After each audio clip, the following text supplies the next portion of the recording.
அவங்க வந்து இந்த குரு எப்போவுமே என்ன பண்ணுவாங்க, அவங்க வந்து நல்வழி கதைகள் நிறைய சொல்லுவாங்க. ஒரு ஒரு மனுஷன் நம்ம எப்படி நல்லதாக இருக்கணும், நம்ம வாழ்க்கையில் நல்ல நல்ல காரியங்கள் என்ன பண்ணணும் அப்படின்னு சொல்லி இந்த குரு வந்து சொல்லிகிட்டு இருக்காரு. அப்போ அந்த ஆசிரமத்தில் வந்து நிறைய சீடர்கள் இருக்கிறாங்க.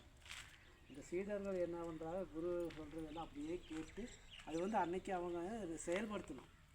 அதே போல் அன்றைக்கி என்னெல்லாம் படித்தாங்களோ அதை வந்து அவங்க வாழ்க்கையில் வந்து அதை செயல்படுத்திகிட்டே வரணும்.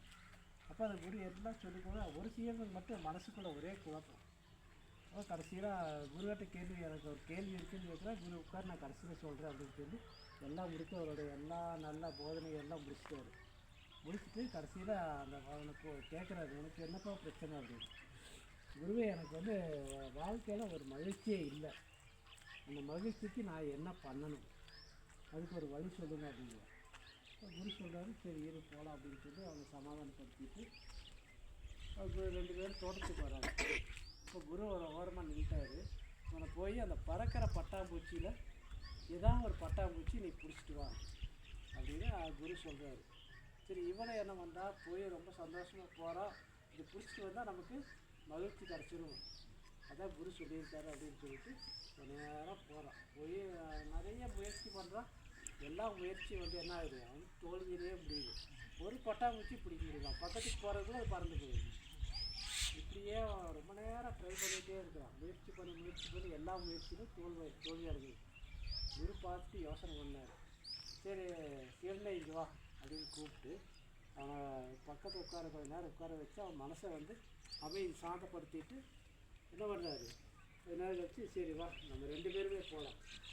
2 பேரே போகலாம். தோட்டத்தில் போய் இருக்கிற எல்லா இது வண்ண மலர்கள் பூக்கள் எல்லாம் பார்த்து அது எல்லாம் சந்தோஷப்படுறாங்க 2 பேரும்.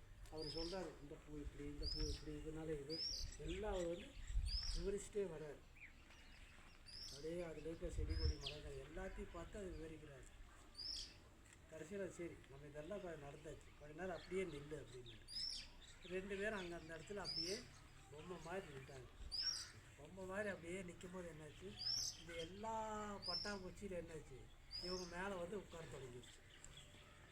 எல்லாம் மேலே வந்து உட்காந்து கையிலையெல்லாம் வந்து உட்காந்துருச்சு. அப்போ குரு சொல்கிறாரு, நீ பார்த்தியாது, நீ என்ன பண்ண, இத்தனை நேரம் போய் பிடிக்கிறதுக்கு முயற்சி பண்ண, ஆனால் எந்த பட்டாம்பூச்சியுமே உன் கையில் வரல. ஆனால் நீங்கள் இப்போ அமைதியாக இருந்து சாந்தமாக இருக்கும்போது என்னாச்சு, எல்லா பட்டாம்பூச்சியும் உன் கையிலேயே வந்து உட்காந்துருச்சு. அதனால் என்னோட மகிழ்ச்சிங்கிறது, உன்னோட பிரச்சனையே மகிழ்ச்சி தான், என்னோடய வாழ்க்கையில் மகிழ்ச்சி தான். இப்போ இவ்வளோ நேரம் நீ மகிழ்ச்சிக்கு வேண்டி எல்லாம் சுற்றி பார்த்தா உனக்கு ஒன்றுமே கிடைக்கல. ஆனால் இப்போ வந்து அந்த மகிழ்ச்சி என்னாச்சு, தானாக உன் கையில் வந்து சேர்ந்துருச்சு.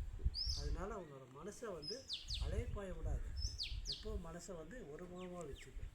ஒரு முகமாக வச்சுன்னா எல்லாமே உன்னை தேடி வரும். நம்ம எதுக்காகவும் எதையும் தேடி அலைய வேண்டாம். நிம்மதி இல்லை, மகிழ்ச்சி இல்லை, சந்தோஷம் இல்லை, இது எல்லாமே வந்து எதுவுமே நமக்கு அவ்வளோ சீக்கிரம் கிடைக்காது. நம்ம தேடி போனாலும் இது போய் கடையில் போய் வாங்கக்கூடிய ஒரு பொருளும் கிடையாது. அதனால் இது வந்து நம்ம ஆன்மா சம்மந்தப்பட்டது. அப்போ இந்த ஆன்மாவை வந்து நம்ம எப்போவுமே ஒரு கட்டுக்குள்ளே வச்சுருந்தோம்னா நம்ம கடவுள் பக்தி தான் ரொம்ப வேணும். அதே தான் இந்த குரு சொல்கிறாரு, நீ வந்து மனசு அலைப்பாயக்கூடாது, நீ எப்போவுமே பக்தியோடு இருக்கு. நம்ம இந்த குருகுலத்தில் நம்ம எதுக்கு இந்த குருகுலம் நடத்துகிறோம், இந்த குருகுலம் நடத்துகிறதே வந்து நீங்கள் எங்கிட்ட நீங்கள் படிக்கிறத நீங்கள் அடுத்தவங்ககிட்ட போய் சொல்லணும், அவங்களுக்கு போய் சொல்ல வேண்டியது தான். அதனால் நீங்களே ஃபஸ்ட்டு உங்களை அமைதியாக நீங்கள் வச்சுக்கணும். நீங்கள் எவ்வளோ நீங்கள் உங்களை அமைதியாக வச்சுக்கிறீங்களோ அவ்வளோ உங்களுக்கு வந்து உயர்வுகள் தான் கிடைக்கும். நீங்கள் தாழ்ந்து போக மாட்டீங்க. அதனால் உங்கள் வாழ்க்கையில் நீங்கள் வந்து கடவுளை வந்து ரொம்ப நம்பிக்கையோடு இருங்க.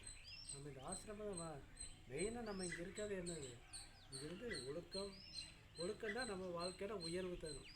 அப்போ நீங்கள் இங்கேருந்து அந்த ஒழுக்கத்தை நல்லா படித்து இது உயர்வு பெற்று இந்த ஒழுக்கத்தை என்ன பண்ணணும், நம்ம அடுத்தவங்களுக்கு போய் சொல்லிக் கொடுக்கணும். அதுக்கு தான் இந்த குருகுலம். நீங்கள் சும்மா இங்கேருந்து அதை பண்ண இதை பண்ண அதெல்லாம் கிடையாது.